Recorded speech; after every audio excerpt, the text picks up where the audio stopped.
Hello everyone, welcome back to another episode of Technologyglance. Today in this video, I'm going to guide you through how you can enable mentions and tags on TikTok. So let's get started. Firstly, open TikTok app in your device.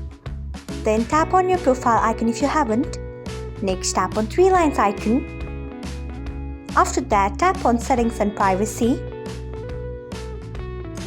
Next, tap on notifications.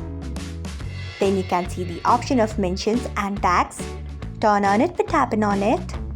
So, this is how you can enable mentions and tags on TikTok. Thanks for watching. If you found this guide helpful, we would love it if you hit the thumbs up button below. We upload great new tech tutorials like this one every day, so do not forget to subscribe to our channel and hit the bell icon so that you will never miss another update.